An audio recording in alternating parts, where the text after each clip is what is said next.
बंगाल में चुनाव की तारीख जैसे जैसे करीब आ रही है, सियासी तापमान चढ़ता ही जा रहा है। इसी कड़ी में ममता के गढ़ में गृह मंत्री अमित शाह की किलेबंदी जारी है। बुधवार को अमित शाह ने बंगाल के अलग अलग विधानसभाओं में 4 बड़ी जनसभाएं की, जहां टीएमसी की ममता सरकार पर जमकर हमला बोला। देखिए रिपोर्ट।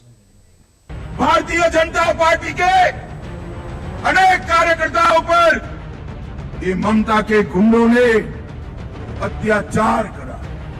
23 अप्रैल को ममता का हिसाब आप बरोबर कर दो, गुंडों का हिसाब हम बरोबर कर देंगे। हम बरोबर सारे गुंडे उल्टा लटकाकर सीधा करने का काम भारतीय जनता पार्टी करेगी।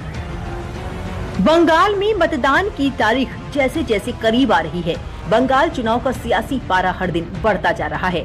ममता के गढ़ में गृह मंत्री अमित शाह की किलेबंदी हर रोज हर जनसभा में ममता बनर्जी के लिए मुश्किल खड़ी कर रही है। शाह के निशाने पर रहता है गुंडा राज, जिस गुंडा राज के मुद्दे पर बीजेपी टीएमसी की ममता सरकार को घेरती रहती है और जनता से ममता बनर्जी की टीएमसी को उखाड़ फेंकने की अपील करती है।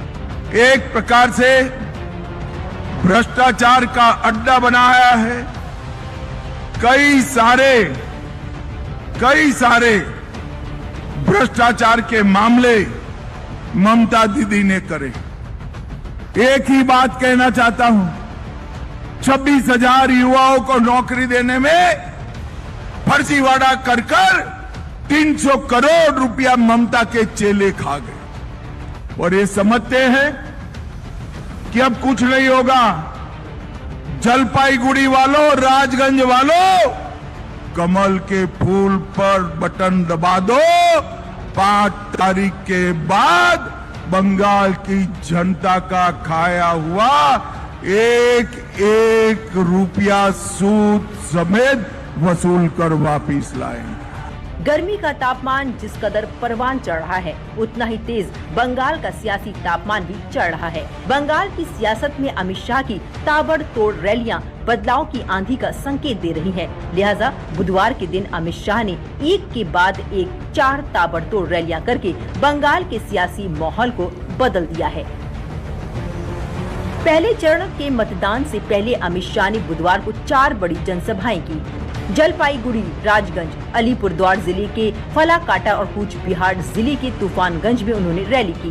दार्जिलिंग में खराब मौसम के कारण उन्होंने वीडियो संदेश के जरिए सभा को संबोधित किया।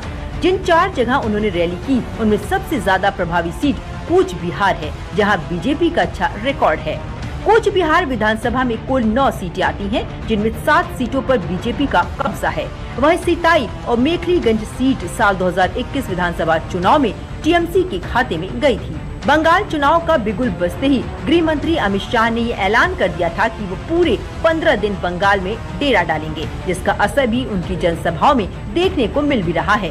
साथ ही सियासी मंच से वो इस बात को भी दोहरा रहे हैं कि इस बार ममता की विदाई होना तय है। लिहाजा 23 अप्रैल को बंगाल में पहले चरण की वोटिंग होनी है, जिसमें देखना दिलचस्प होगा कि बंगाल की जनता किस पर भरोसा जताती है।